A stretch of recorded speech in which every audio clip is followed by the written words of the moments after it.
Here I have OPPO Reno 6 Pro, and today I'm going to show you how to change system language on this device. So firstly, let's open settings, then go to the additional settings, language and region, add a language.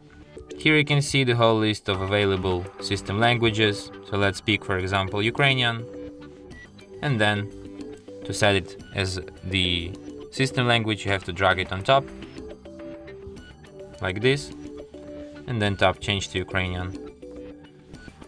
So if you want to change it back to English, just go to the налаштування, then додаткові параметри, мова і регіон, and drag English back on top, and tap змінити на англійська.